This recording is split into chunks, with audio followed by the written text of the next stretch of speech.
안녕하세요. 할텐서울 복음방송 주안의 하나 4부 시작합니다. 주안의 하나 4부는 제리 브리지스의 책 크리스천이 꼭 이겨야 할 마음의 죄를 읽고 함께 나누는 책 읽는 그리스도인과 은혜의 설교, 성경의 인물들과 사건을 만나는 바이블 드라마가 준비되어 있습니다. 먼저 책 읽는 그리스도인으로 이어집니다.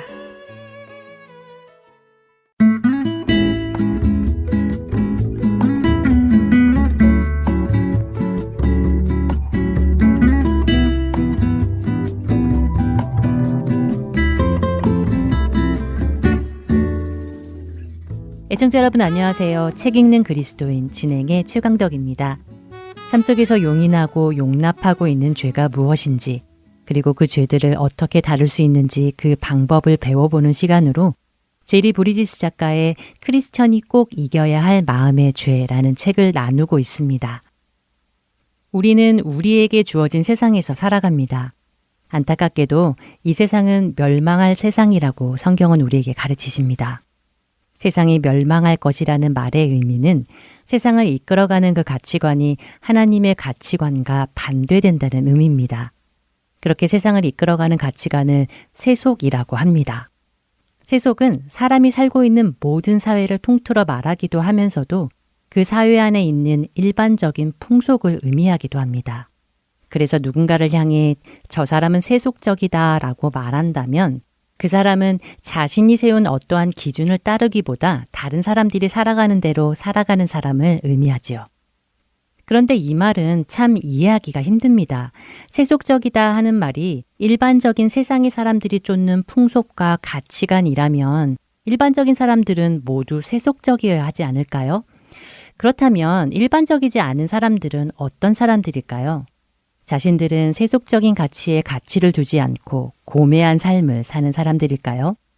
그러나 세상에 속한 사람들 사이에 그런 일이 가능하겠습니까?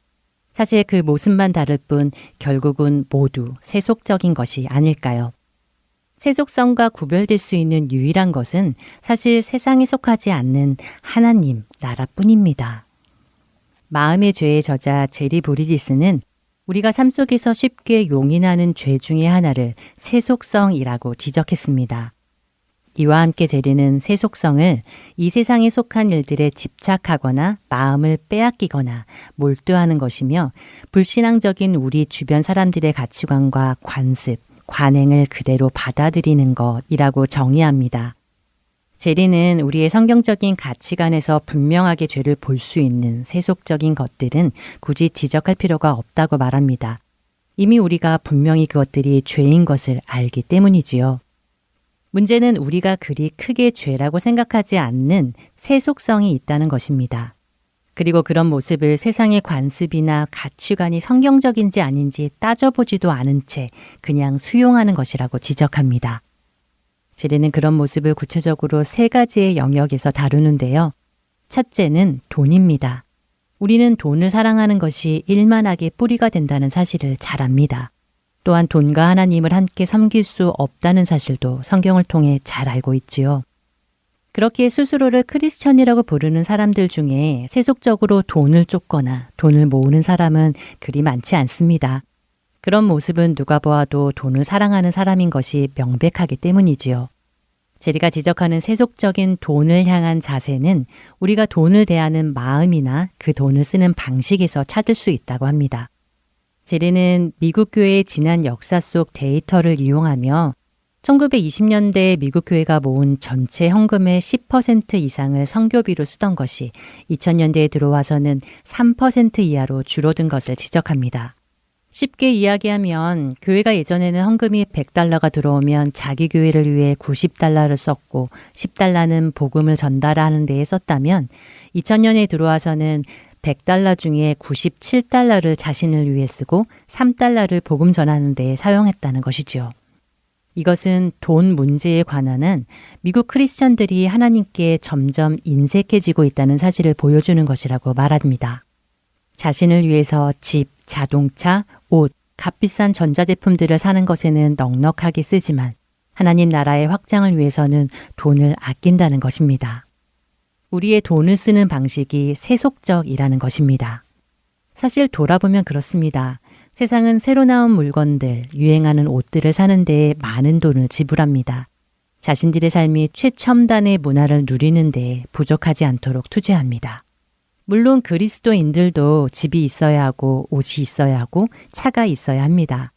그러나 그리스도인이라면 자신에게 필요한 것들을 살 때에도 그것이 하나님 나라의 유익을 위해서인지 하나님께 영광이 되는 것인지 생각해보고 결정해야 하는 것입니다. 제리가 다루는 또 하나의 세속적 영역은 부도덕성입니다. 돈과 마찬가지로 성경적 관점에서 누구나 인정할 만한 부도덕한 일은 여기에 포함되지 않습니다. 제리가 말하는 세속적 부도덕성은 은밀하지요. 쉬운 예로 성적 죄악들이 화면에 비칠 것이 충분히 예상되는 영화나 TV나 프로, 책들을 읽기 시작한다면 그것은 부도덕한 일이라고 경고합니다. 크리스천이라면 당연히 음란물을 보지 않아야 합니다. 그것을 보는 것은 죄라는 것이 명백하기 때문이죠. 그러나 음란물은 아니지만 영화 속에서 간간히 그런 장면들을 포함하고 있다면 많은 크리스천들이 그것을 음란물에 포함시키지 않습니다. 죄에 대한 우리의 기준을 약화시키는 것이지요. 하지만 우리를 에워싼 세상은 이런 것들, 곧 성적인 쾌락, 폭력, 비도덕적 생각들을 즐기고 있습니다. 세상이 그런 것들을 즐기기에 세상은 그런 것들을 끊임없이 상품화하여 내놓고 있지요. 만일 세상이 그런 것을 즐기지 않는다면 돈이 되지 않는 그런 상품들을 세상은 내어놓지 않을 것입니다. 세상이 이것들을 즐기고 있다면 그것은 세상이 명백하게 하나님의 가치관에 반하는 일을 하고 있다는 것입니다. 그래서 그리스도인들이 그것을 알면서도 이런 것들이 담긴 세상의 영화나 책들을 본다면 그것 역시 세속적 부도덕한 죄라는 것입니다. 마지막으로 제리는 세속적 우상숭배를 다룹니다. 제리가 정의하는 우상숭배는 무엇이든 우리가 높은 가치를 두는 것, 그래서 우리의 정서적 또한 정신적 에너지를 빨아들이고 시간과 자원을 쓰게 만드는 것이라고 하지요. 여기에는 자신의 직업, 꿈, 정치적 또는 사회적 이슈, 그리고 스포츠 관람과 자신의 취미까지도 포함될 수 있습니다. 물론 이 모든 것 자체가 문제는 아닙니다. 이것들이 하나님보다 앞서게 될 때에 문제가 되는 것입니다. 이 사실을 분명히 인지하지 못하기 때문에 우리는 이런 죄들을 용인하게 되는 것입니다. 스포츠를 좀 즐기는 게 뭐가 죄야? 내 취미 생활을 좀 하는 게 뭐가 죄야? 내 직업에 충실한 것이 뭐가 죄야? 라는 생각이 자연스럽게 든다는 것입니다. 왜냐하면 세상은 이런 것들을 자연스러운 것, 당연한 것으로 생각하고 즐기고 누리고 또 쫓고 있기 때문에 이 안에 사는 우리들도 자연스럽게 그런 가치관을 받아들이게 되는 것입니다. 종종 우리는 신앙 따로 삶 따로라는 말을 하기도 합니다. 성경에서 배우는 대로 주일에만 살고 주중에 세상에 나와서 살 때는 세상에서 배우는 대로 살아가는 모습이 우리 안에 없지 않지요. 그래서 신앙 따로 삶 따로의 삶을 삽니다. 제리는 한 자동차 세일즈맨의 간증을 소개합니다. 그 세일즈맨은 이렇게 이야기합니다. 제가 크리스천이 되기 전에는 차를 팔려고 애쓰는 사람이었습니다.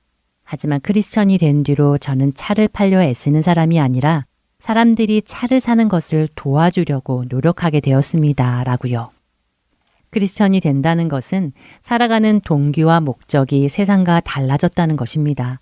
세속적이지 않고 거룩한 하나님 나라의 가치관을 가지고 살게 된 것이지요. 우리의 삶의 동기와 목적은 어디에 있는지 돌아보기 원합니다. 제리는 우리에게 경고합니다. 비록 세상에 살면서 우리가 세상의 것들을 합법적으로 사용하기는 하지만 결코 그것들이 우리에게 너무 중요한 것이 되지 않도록 주의해야 한다고요. 책 읽는 그리스도인 마칩니다.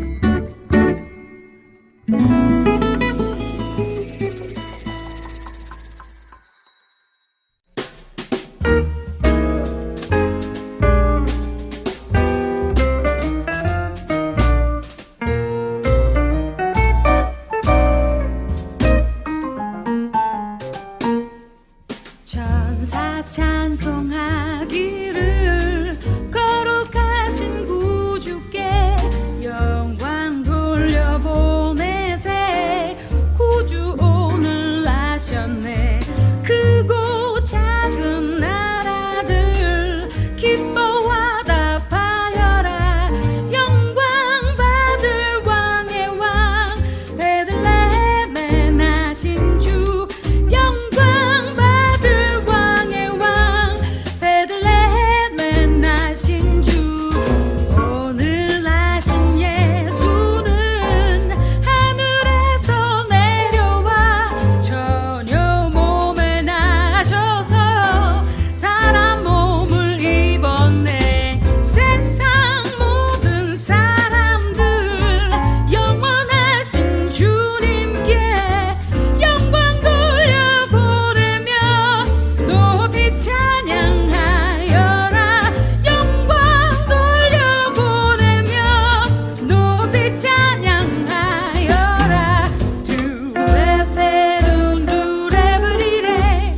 은혜의 설교로 이어집니다. 오늘은 서울 주님의 십자가교회 서종곤 목사님께서 신앙 성장의 오해와 진실이라는 제목의 말씀 전해 주십니다. 은혜의 시간 되시길 바랍니다. 우리는 자주자주 믿음과 행함을 따로 이렇게 생각을 합니다. 그래서 오래전에 한국의 어느 큰 교회에 미국의 목사님을 초청해 왔는데, 그 목사님이 한국 그 성도들은 믿음은 참 좋은데 삶에 좀 문제가 있다 하는데, 그 말은 틀린 말이죠. 그렇게 말하는 의도는 알겠는데 믿음과 행함이 분리돼서 우리는 자주자주 이 얘기를 하고 있습니다. 기독교인이 그 말과 행실에 있어서 타의 모범이 되지 못한다 하는 것들을 세상 속에서 많이 지적을 합니다. 오늘 제가 그 주보에 어떤 여론조사를 우리가 얘기하지 않더라도 우리가 이것을 가슴 깊이 뼈저리게 느낄 수밖에 없는 어떤 면에서 불편한 진실이 우리의 신앙의 믿음과 행함의 괴리가 있다 하는 것을 우리가 부인할 수가 없습니다. 기독교인이 된다는 것은 참으로 중요합니다. 그러나 기독교인으로 산다는 것은 기독교인이 된다는 것 못지않게 중요합니다. 왜냐하면 예수를 믿는다는 건 한순간이지만은 예수를 믿고 기독교인으로 이 땅에 살아가는 것은 평생이에요. 그래서 사실은 실제적으로 보면은 우리가 예수 믿고 나서 평생 우리는 영적으로 성장하고 성숙되고 그리스도인으로 살아가는 것이 우리의 전부라 할 수가 있다는 것입니다. 우리가 지금 드리고 있는 신앙의 여러 형태들, 예배와 구제와 봉사와 무슨 찬양과 이 모든 것들은 영적 성숙의 한 파트라고 볼 수가 있습니다. 그래서 영적으로 우리가 성숙되고 크리스찬답게 살아가는 것은 대단히 우리에게 중요하다는 것입니다. 뿐만 아니라 만약에 신자인데 크리스찬인데 영적으로 미성숙되면 어떤 문제가 생기냐면은 자기가 불행해져. 자기가 자기를 다치고 자기가 불행해지고 남도 불행하게 만들고 교회 공동체도 아주 다치게 하는 것은 대부분의 경우 그 공동체 안에 영적으로 미성숙된 사람들 때문에 그렇다는 것입니다. 만약에 그 사람이 영적으로 미성숙된 사람이 앞장서서 주의 일을 열심히 하면 할수록 하나님의 일은 더 방해를 받게 되는 것입니다. 그런 어떤 아이러니가 있다는 것입니다. 히브리서 서신을 받은 이 히브리서의 그 독자들은, 1차적인 독자들은 신앙생활을 꽤 열심히 오래 했어요. 시간적으로 봤을 때 이미 가르치는 선생의 반열에 너희들이 들어섰어야 되는데 아직도 베이비다는 거예요. 그래서 실제적으로는 하나님의 일을 방해하고 있는 것이에요. 배교가 일어나고 있지만은 정말 그 고난이 어려워서 할 수 없이 배교하는 것이 아니라 그들의 깊은 내면을 들어가 보면은 그들은 신앙생활 오래 했지만은 아직도 영적인 베이비 수준에 머물러 있다는 것입니다. 제가 교회를 이렇게 목회를 하면서 교회 어려움이 있는 때, 세상으로부터 교회가 손가락질을 받고 있을 때를 이렇게 보면은 그 중심에는 항상 영적으로 미성숙함이 있었다는 것입니다. 특별히 교회 지도자가, 한 교회 목사가 미성숙하다. 그러면은 그 교회가 풍지박산이 나는 것이에요.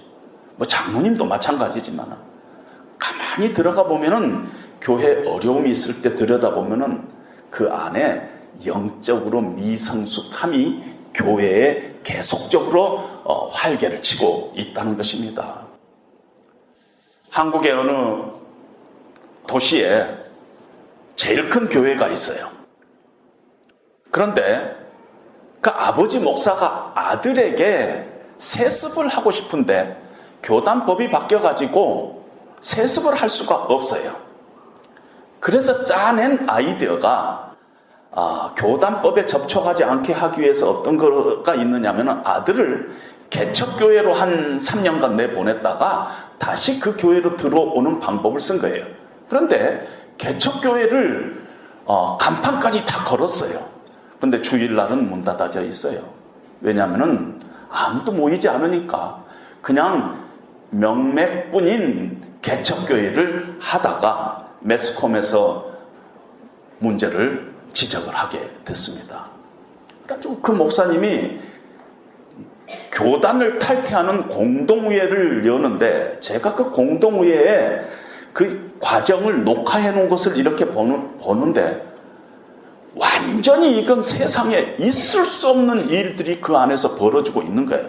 목사님이 사회를 보고 공동회에 이렇게 있는데 그 장면을 보고 제가 느끼는 한마디는 뭐냐면 다 바보들만 모여 있구나.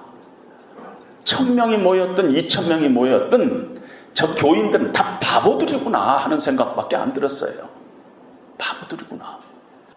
여러분, 일부 목사님들 중에서 교회 성장의 비결 중에 하나가 뭐라고 생각하는 줄 아세요? 자기들끼리 돌아가면서 얘기하는데 교회 성장의 비결은 성도들을 바보로 만드는 것이다. 이렇게 얘기들을 하고 있다는 것입니다. 사단은 지속적으로 지금 일을 하고 있는데 다른 거 아니에요. 예수 안 믿는 사람은 계속적으로 안 믿게, 예수 믿는 사람은 잘 못 믿게 하는 게 사단의 일이에요. 잘 못 믿는 거예요. 뭐 교회가 크고 어떠고 그거 떠나서 그 교회는 바보들의 모임이에요. 그렇다면 그 교회는 지금 하나님 성령께서 인도한 교회가 아니라 사단에 사로잡힌 교회다. 이래도 틀린 말이 아니라는 것입니다. 크리스찬으로서 우리의 유일한 목표는 뭐냐면은 예수 잘 믿는 것이에요. 예수 잘 믿는 것은 영적으로 성장하고 성숙된 것이라 이렇게 표현해도 틀린 말은 아닙니다. 가만히 보면 이렇게 우리가 모여있지만 이 공동체 안에 세 종류의 사람이 있다고 저는 이렇게 봅니다. 첫 번째 종류는요, 모든 것을 판단하는 기준이 내가 눈으로 보고 만지고 귀로 듣고 아주 외적인 어떤 감각에 따라서 판단하는 거예요. 어떤 인스팅트에 의해서 판단하는 거예요. 어떤 것이 좋다, 어떤 것이 멋있다, 어떤 것이 나쁘다 하는 것도 그 일이 어떤 의미를 갖고 있느냐, 그 일이 무슨 가치가 있느냐 이거 생각하지 않고 내가 보기에 좋다, 내가 보기에 별로다 이렇게 판단을 한다는 것입니다. 그런 사람은 신앙적으로 내가 은혜 받았다 하는 은혜라는 말을 쓰지만은 그 은혜가 하나님의 말씀을 듣고 내 삶 가운데서 내 심령 가운데 도전이 되고 찔림이 되고 그래서 다시 결단하고 이런 것이 아니라 내 감각에 따라서 결정하고 판단한 것이라는 것입니다. 오늘 예배를 드렸더니 에어컨이 빵빵하게 돌아가지고 내가 참 오늘 편안하게 예배 드렸다. 오늘 예배가 참 좋았다. 오늘 목사님 설교가 길었어. 오늘 예배가 은혜가 안 되네. 그랬는데 지하실에 내려갔더니 오늘 뭐 점심이 아주 맛있어요. 오늘 예배가 좋네. 이렇게 생각한다는 것입니다. 행복하다는 용어나 단어를 쓰지만은 그 행복이란 용어도 내가 지금 편안하고 내가 배부르고 이러면은 나는 행복하다 이렇게 표현한다는 것입니다. 내가 눈으로 본 것은 진리고 눈으로 보지 않은 것은 믿지 않은 것. 한마디로 표현하면 내 입맛에 맞아야 돼요. 내 입맛에. 그래서 교회를 가느냐 안 가느냐도 내 입맛. 교회에 들어가서 내가 한 발 넣느냐 한 발 빼느냐도 내 입맛. 내 입맛에 안 맞으면은 교회를 다녀도 변두리에서 왔다 갔다 하고 내 입맛에 맞으면은 또 한 발자국 들어가서 열심히 하고 그건 영적이라고 볼 수가 없죠. 그런 사람에게는 성숙과 성장이라는 게 기대할 수가 없습니다. 두 번째로 우리가 어떤 카테고리가 있다고 보냐면은 좀 이지적으로 판단하는 사람들이 있어요. 이성적으로 어떤 면에서 우리 인간이 어떤 지적인 요소, 감정적인 요소, 의지적인 요소로 구성되어 있다면은 그 사람의 판단과 결정과 행동의 근거는 내가 여태까지 배워온 어떤 난리지, 경험, 상식, 거기에 플러스 내 감정, 내 의지. 이런 사람은 어떤 중요한 판단을 어떻게 하느냐면 내 식견으로 해. 내 식견. 내 지식과 내가 알고 경험했던 것, 내가 판단한 그런 걸로 판단을 한다는 것입니다. 결국 내 수준이 영적인 수준으로 착각을 하는 것입니다. 늘 내 한계 속에 갇히죠. 그런데 우리 가만히 생각해 보세요. 우리의 지식이 얼마나 오염되어 있는가. 우리가 알고 있는 경험이나 상식이 얼마나 오염됐는가 알고 있죠. 국회 방송을 이렇게 한번 보면 그 사람들 다 지식적으로 우리보다 나은 사람들이죠. 근데 무슨 짓을 하고 있는가를 보면은 얼마나 이 지식이, 상식이, 우리의 경험이 오염되어 있는가 알 수가 있습니다. 감정도 순수하지 않습니다. 아침, 저녁으로 수시로 바뀌는 게 우리의 감정이죠. 얼마나 감정이 상해 있고 타락되어 있는가 우리가 정직하게 우리 자신을 바라보면 알 수 있습니다. 의지도 마찬가지죠. 작심삼일이죠. 턱없이 우리 의지가 연약하죠. 내일부터는 꼭, 결코 이런 말이 결코 우리가 제대로 된 적이 별로 없죠. 그런 의미에서 우리가 갖고 있는 지정의는 대단히 오염되고 대단히 한계적이고 대단히 타락되어 있다. 그것에 내 인생의 중요한 결정의 기초를 놓는다는 것은 참으로 어리석은 짓이다, 위험한 짓이다 하고 얘기할 수가 있습니다.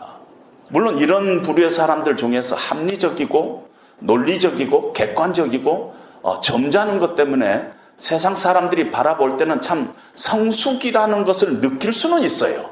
그러나 우리가 말하는 영적인 성숙과는 거리가 멀다는 것입니다. 세 번째 어떤 사람이 있냐면 영적인 사람들이 있어요. 우리가 알고 있는 신앙 좋은 사람, 믿음이 좋은 사람, 그런 사람들이 교회 안에는 있습니다. 물론 사람이 갖고 있는 지식이나 감정이나 의지나 우리가 그동안에 쌓아왔던 경험이나 이런 것들이 중요하지 않다는 것은 아니에요. 그러나 내가 판단하고 내가 결정하고 내가 행동하는 그 근거가, 특별히 가장 중요한 근거가 나의 어떤 본능이나 내가 그동안에 쌓아왔던 어떤 들어왔던 상식이나 지식이 식견이 된다는 것은 참으로 위험하지 않아요? 영적인 사람은 가장 중요한 일을 결정하는 기초를 어디다 두고 있느냐면은 하나님께서 주시는 영적인 원리가 있어요. 하나님께서 주시는 영적인 원리에 기초해서 판단하고 행동하는 것이에요. 그런 사람들이 영적인 사람입니다. 고린도 후서에 보면은요, 우리가 주목하는 것은 보이는 것이 아니요 보이지 않는 것이니 보이는 것은 잠깐이요 보이지 않은 것은 영원함이라.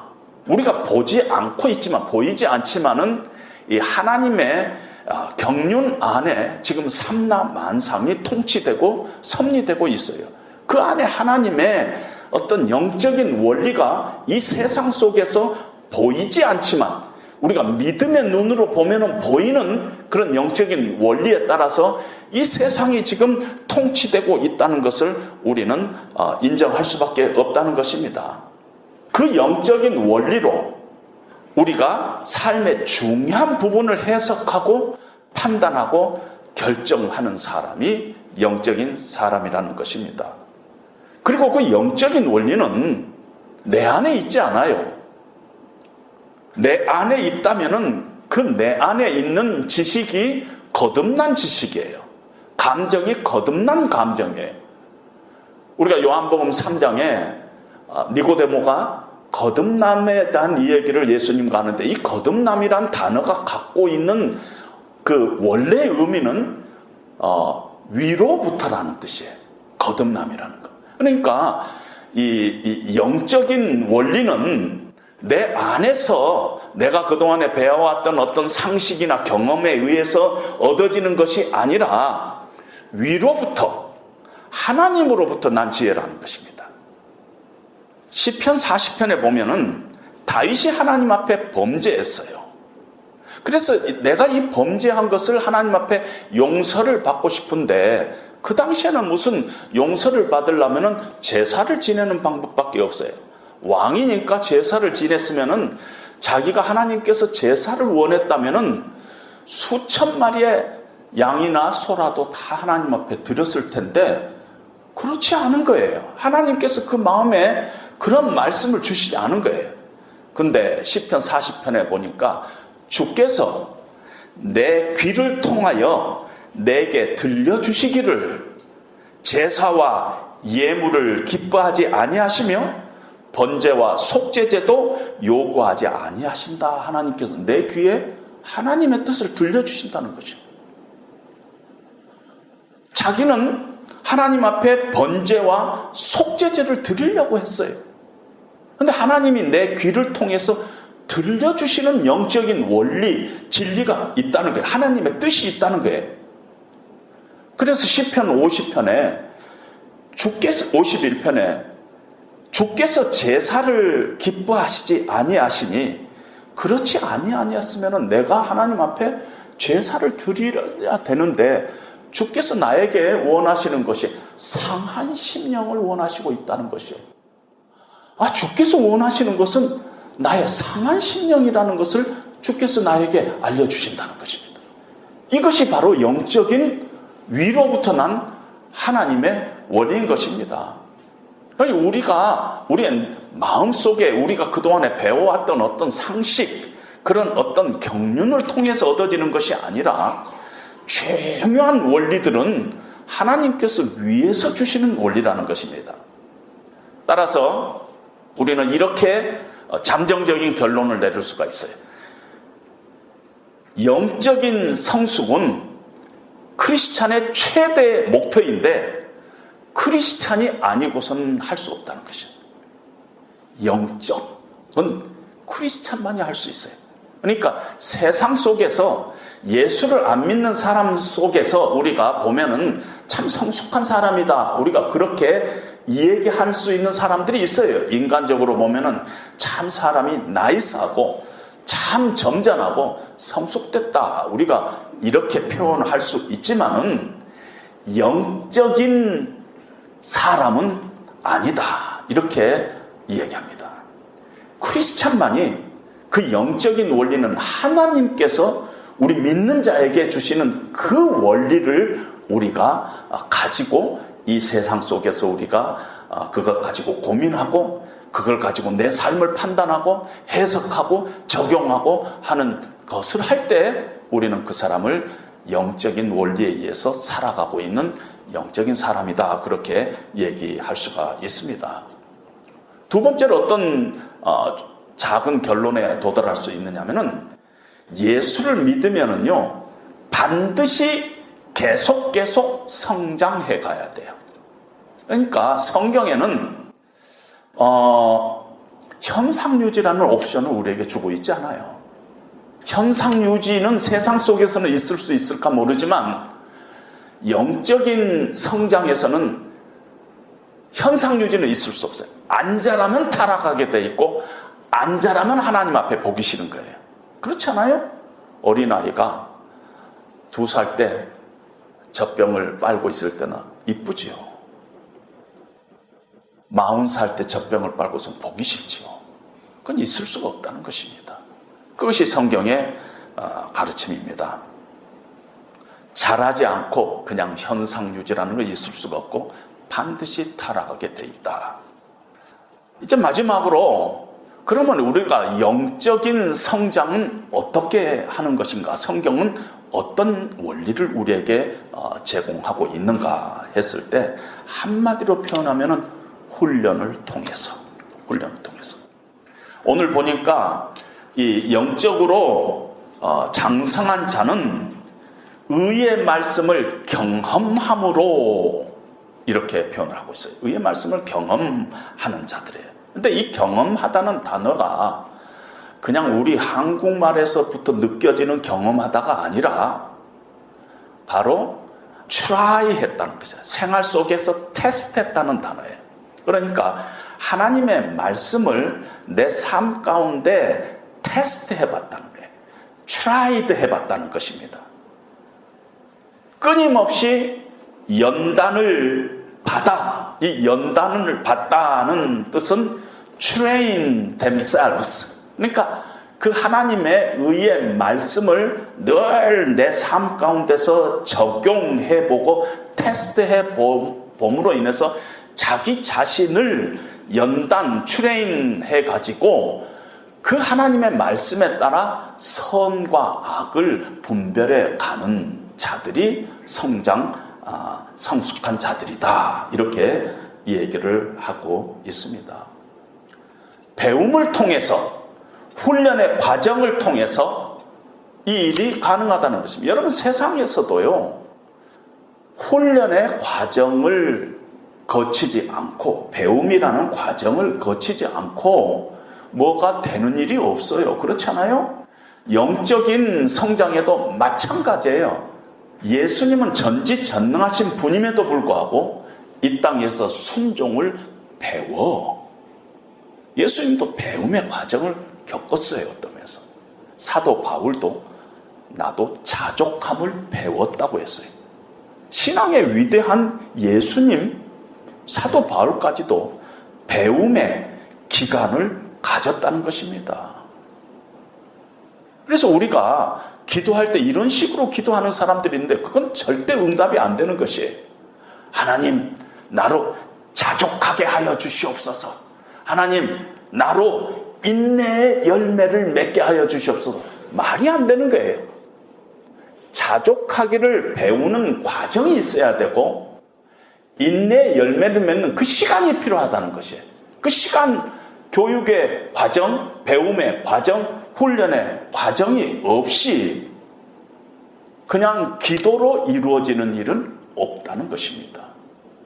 헬라어는 알파벳부터 공부를 해야 돼요. 그래야지 하지 산에 가서 소나무 뿌리치 잡고 하는 거 아니라는 것입니다. 헬라어가 신학교 가면 제가 다니던 신학교 첫 학기가 6학점이에요. 6학점 대단히 큰 학점인데 제가 거기서 좋은 점수를 못 받았어요. 여름 학기에 미리 와서 헬라어라는 과목을 듣는데 사실은 신학교에 딱 입학하기 전에 제가 대학에서 강의를 했었어요. 그리고 신학교에 왔는데 ABC부터 공부를 하는 거예요. 그게 너무 유치했어요. 내 신학교에 알파벳도 공부하러 온 게 아니거든요. 그래가지고 좀 수업도 빠지고 했어요. 그랬더니 한 2주, 3주 됐더니 그렇게 착실하니 ABC부터 이렇게 공부하는 애들은 요한복음을 펴놓고 막 해석을 하고 있는데 나는 이게 무슨 소린가 모르는 거예요. 나중에 따라잡으려고 엄청 노력했는데 따라잡을 수가 없었어요. 매일매일 퀴즈를 보는데요. 일주일에 5일간을 퀴즈를 보는데 퀴즈가 그렇게 우습게 느껴졌어요. 교만했죠. 그러면 안 되는데 그 훈련의 과정을 겪어야 되는데 과정 없이 목사 될 줄 알았죠. 여러분, 그런 과정이 없이는요 우리가 중요한 것들을 우리가 이해할 수가 없다는 것입니다. 다시 한번 말씀드리면 영적인 성장은 우리의 지식이나 경험이나 감정이나 본성을 발휘해서 생기는 것이 아니라 하나님의 말씀을 통해서 하나님께서 성경에서 특별히 하나님의 뜻이 무엇인가, 하나님의 기준이 무엇인가, 무엇을 하나님이 기뻐하시는가, 무엇을 하나님이 싫어하시는가, 그 영적인 원리들을 매일매일의 내 삶 가운데서 계속적으로 tested and proved 함을 통해서 옳고 그름을 우리가 판단해 나가는 이러한 연속적인 삶을 통해서 이루어진다는 것입니다.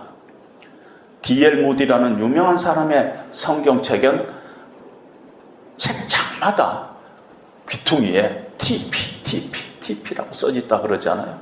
Tested and proved. Tested and proved. 하나님의 말씀을 내 삶 가운데 적용해 봤더니 이거 하나님의 말씀이 맞구나. 이런 과정을 통해서 영적인 성장과 영적인 수준이 일어난다는 것입니다. 히브리서의 이 독자들은요, 신앙생활을 한 지 오래됐는데도 젖먹는 어린아이 같이 성장하지 못한 이유를 오늘 우리가 본문에서 읽지 않았지만은 11절에 듣는 것이 둔하다 하고 표현을 했어요. 그런데 우리말로 번역을 듣는 것이 둔하다 했지만은 이 둔하다 하는 이 단어는 6장 12절에는 게으르다는 단어로 번역했어요. 이 단어가 갖고 있는 뜻은 하나님의 말씀에 게으르다는 뜻이에요. 원래 둔하다는 뜻이 아니라 게으르다는 뜻이에요. 하나님의 말씀에 사모함이 없어지고 노력함이 없어지고 말씀에 대해서 언제부턴가 시큰둥해져 있는 상태, 이것이 지금 영적인 베이비로 남을 수밖에 없는 그 이유라는 것입니다. 이 시대는요, 하나님의 말씀이 홍수처럼 난무하는 이 시대 속에 살고 있어요.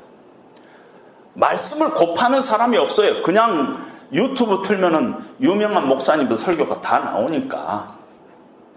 그런데 왜 지금 우리에게 아직도 우리의 신앙에 문제가 있는 것이 이렇게 외부로부터 지적되고 있느냐면은 D.L. 무디처럼 tested and proved가 없기 때문이라는 것이에요. 말씀을 사모하고 그 말씀을 나의 삶 가운데 적용하고 이것이 하나님의 말씀인 것이 믿어져서 또 행동으로 옮기고 순종하고 하는 이 과정을 생략하고 있기 때문에 말씀이 나를 지배하지 못하고 있기 때문에 내가 말씀을 선별적으로 지금 받고 있기 때문에 내가 앉아있지만은 하나님 말씀 앞에 앉아있지만은 내 심령은 지금 졸고 있기 때문에 하나님의 말씀이 엘리 제사장처럼 나한테는 지금 희귀해져 있기 때문에 어느 날 한국 기독교에 이러한 문제가 여기에서 지금 근원되고 있지 않나 하는 생각이 듭니다. 하나님께서 사도 바울을 통해서 말세에 일어난 징조들을 얘기하고 나서 말세 네가 어떻게 살아가야 되느냐 하는 것을 디모데 후서 3장 16절에 얘기를 합니다. 너는 배우고 확신한 일에 거하라. 네가 어려서부터 성경을 알았나니 성경은 능히 너로 하여금 그리스도 예수 안에 있는 믿음으로 말미암아 구원에 이르는 지혜가 있게 하느니라. 우리가 구원받은 예수를 믿게 되는 그 일이 하나님의 말씀 안에 있게 하나님은 만드셨다는 것입니다.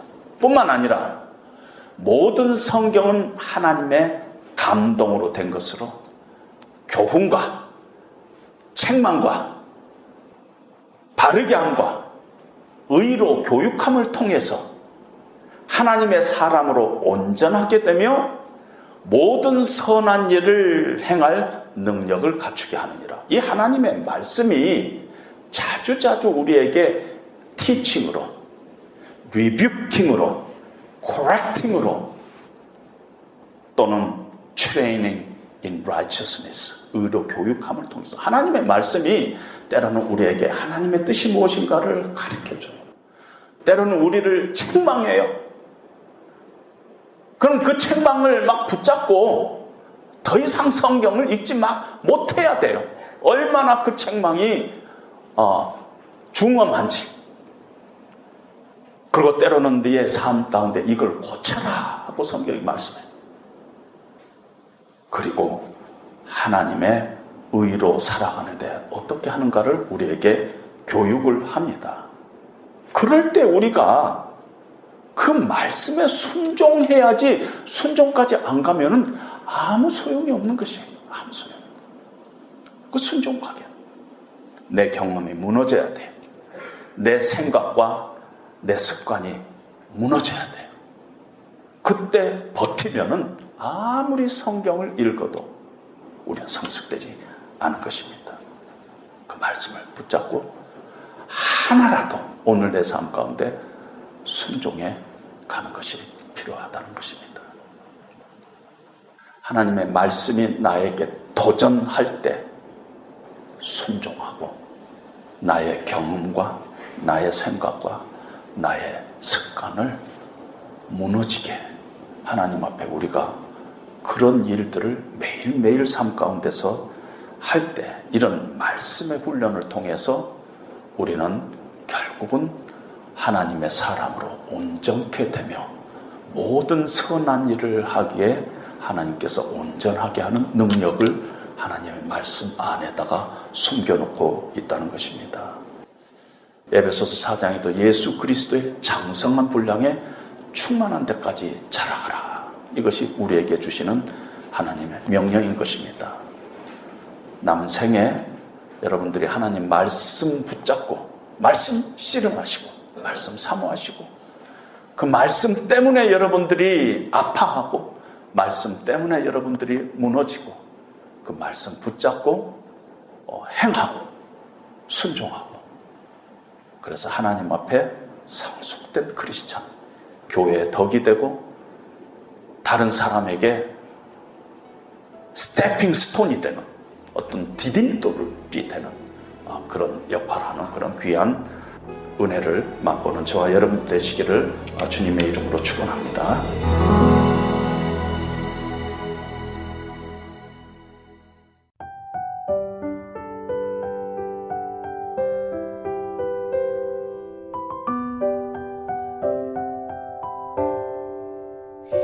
유다 땅 작은 마을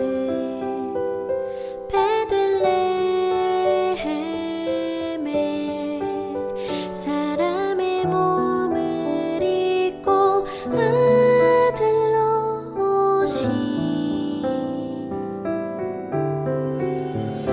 크고 놀라운 그 이름 예수 우리를 모든 죄에서 구원하셨네 약속대로 오신 그 이름 임마누엘 우리와 영원히 함께 계시네.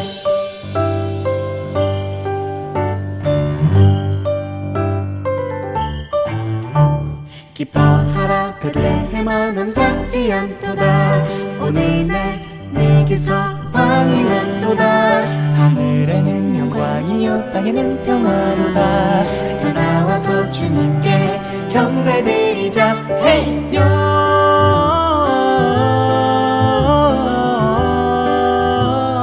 영광을 높이 계신 주께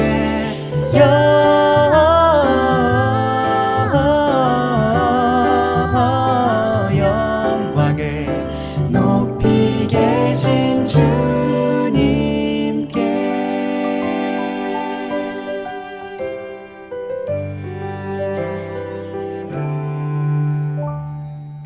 고요한 밤 거룩한 밤 어둠에 묻힌 밤 주의 부모 앉아서 감사기도 드릴 때 아기 잘도 잔다 아기 잘도 잔다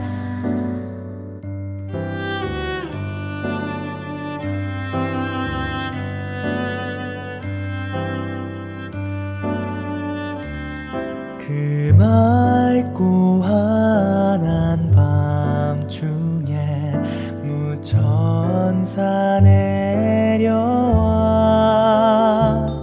그 손에 비파 들고서 다 찬송하기를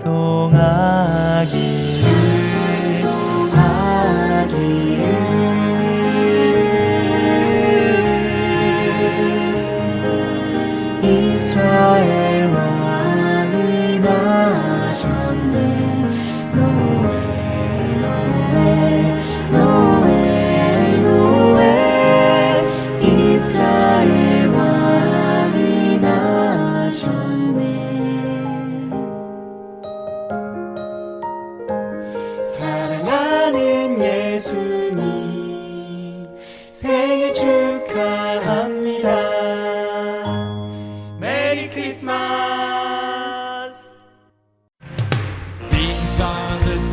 of Elijah, declaring the word of the Lord. 안녕하세요. 저는 지난 2014년부터 뉴저지 포트리 한아름과 한남 체인의 복음방송 CD를 공급하고 있는 정요셉 봉사자입니다. 믿지 않는 분들에게는 예수님의 복음을, 믿는 자들에게는 생각과 마음을 지킬 수 있도록 도와주는 복음방송이 정말 얼마나 감사한지 모릅니다. 우리 주님께 찬양과 영광을 돌려드립니다. 감사합니다. 안녕하세요. 저는 오하이오의 펠본에 있는 한국마켓과 영식당, 그리고 콜럼버스에 있는 풍민식당과 살아가 식품점에 복음방송의 CD를 비치하고 있습니다. 하나님께 복음을 전하는 작은 일에 사용하여 주심을 감사드립니다. 그런즉 저희가 믿지 아니하는 일을 어찌 부르리요? 듣지도 못한 일을 어찌 믿으리요? 전파하는 자가 없이 어찌 들으리요? 보내심을 받지 아니하였으면 어찌 전파하리요?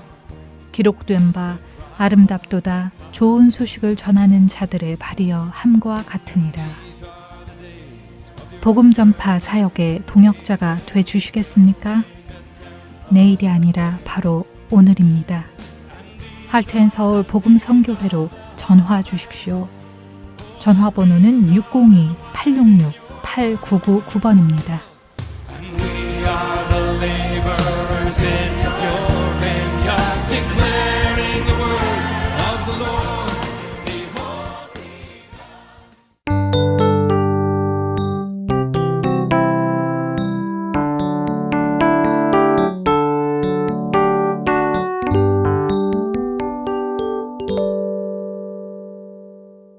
성경 속의 인물들과 사건을 만나는 바이블 드라마로 이어집니다.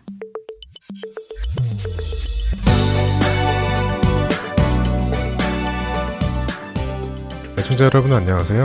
바이블 드라마 사무엘편 진행의 박윤기입니다. 다윗의 왕권이 튼튼해지자 다윗의 마음에 변화가 찾아왔습니다. 하나님을 전처럼 찾지 않고 하나님의 백성들을 섬기는 대신 그들의 섬김을 받으려는 모습이 나타나기 시작했지요. 지난번 시리아 군인들을 사서 이스라엘을 공격하려 했던 암몬에 대한 심판을 아직 하지 않았기에 다윗은 암몬을 징벌하기로 결정합니다. 하지만 자신은 전쟁에 나가지 않고 자신의 군대 장관인 요압만을 보내지요. 요압이 이끄는 이스라엘 군대는 모압을 공격하려 출병했습니다. 하지만 다윗은 예루살렘에 남아 편안한 생활을 했습니다. 심지어 그는 군인들이 이스라엘을 위해 싸우고 있는 시간에 자신은 궁에서 낮잠을 자고 있었습니다.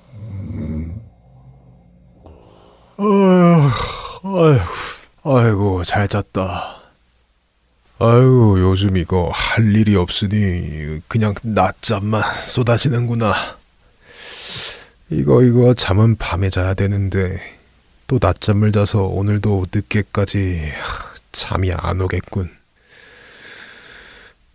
슬슬 일어나서 바깥 공기나 좀 쐬야겠다. 해가 질 무렵까지 낮잠을 자던 다윗. 그는 느릿느릿 일어나서 왕궁 옥상으로 올라가 자신이 다스리는 이스라엘을 바라보며 흐뭇해했습니다. 아, 내가 다스리니까 나라가 아주 평안하구만.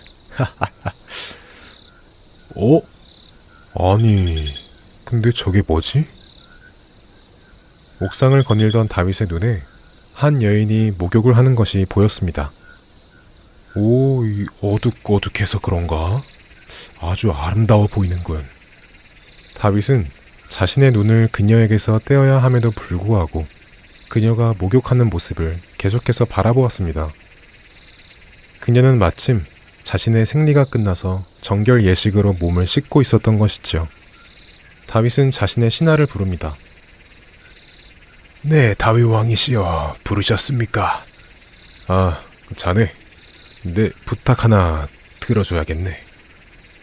네, 말씀하십시오. 저기 저 집 있지 않는가? 한 여인이 목욕하고 있는 집 말일세.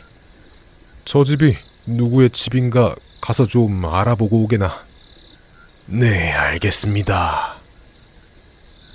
다윗의 마음에는 그녀의 목욕하는 모습을 보며 음란한 욕심이 올라오기 시작했습니다. 그래서 그녀의 목욕하는 모습을 보는 것으로 끝나지 않고 자신의 신하를 시켜 그녀가 누군지 알아오도록 했지요. 사실 다윗에게는 이미 여러 명의 아내들이 있었습니다. 다윗은 자신의 아내들에게 충실했어야 함에도 불구하고 안목의 정욕에 빠지게 된 것입니다. 다윗 왕이시여, 알아왔습니다. 오, 그래. 그녀가 누구의 딸이던가? 네, 그녀는 엘리암 장군의 딸이며 햇사람 우리야 장군의 아내 바세바입니다. 그래? 신하의 보고에 다윗은 잠시 생각에 빠졌습니다. 그리고는 신하에게 다시 명령했습니다. 그래, 그러면 그녀에게 가서 다윗 왕이 좀 보자고 하시니 왕궁으로 들어오라고 하게나. 아, 네, 알겠습니다. 다윗의 신하는 목욕하던 여인이 엘리암 장군의 딸인 것과 현재 전투에 나가 있는 우리야 장군의 아내인 것을 분명하게 보고했습니다. 그럼에도 불구하고 다윗은 남편이 있는 아내를 향한 자신의 욕심을 내려놓지 않았습니다. 다윗은 그녀를 왕궁으로 불러들였지요.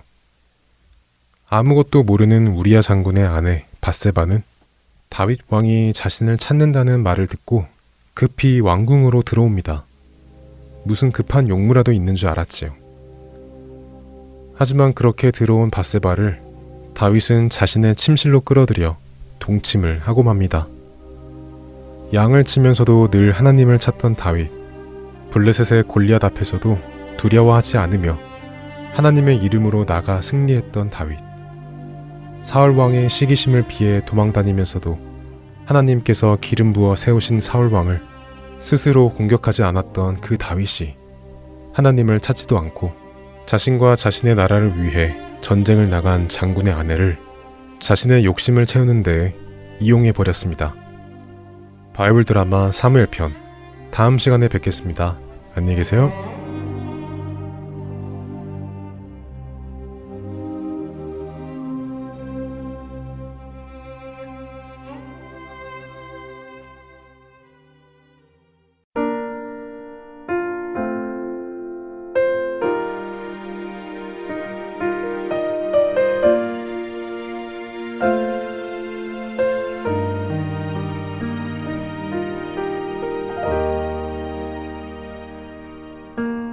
내 영혼이 주를 찬양하며 내 마음이 하나님 내 주를 기뻐함은 주의 종의 비천함을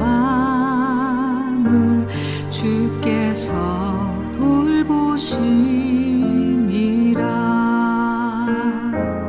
이제 후로는 나를 복이 있다 일컬으리로다.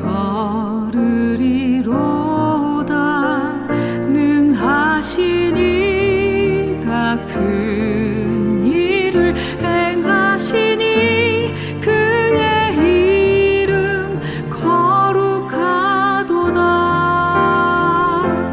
긍휼하심이 주를 두려워하는 자에게 있도다.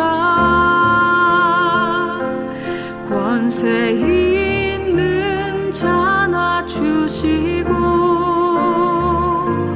비천한 자 높이시네. 줄인 자에게 좋은 것으로 배불리시는 하나님, 우리를 긍휼히 여기시고 나를 기억하소서.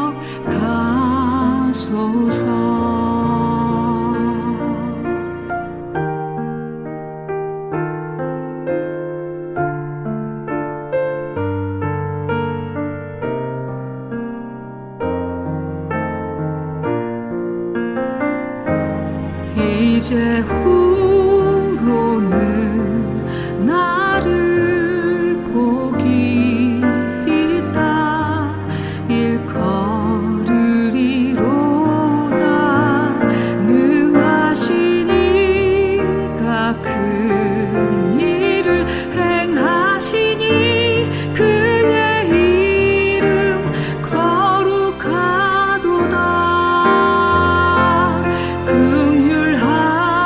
긍휼하심이 주를 두려워하는 자에게 있도다 권세 있는 자나 주시고 귀천한 자 높이시네 줄인 자에게 좋은 것으로 배불리시는 하나님 우리를 긍휼히 여기시고 나를 기억하소서 우리를 긍휼히 여기시고 나를 기억하소서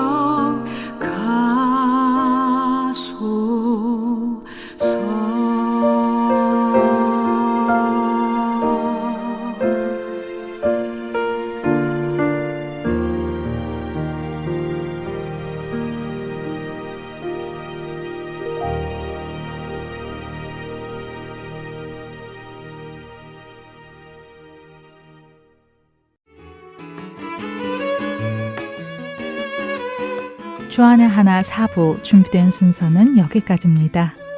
언제나 주 안에서 충만한 은혜와 평강을 누리시길 소망하며 오늘은 여기서 마치겠습니다.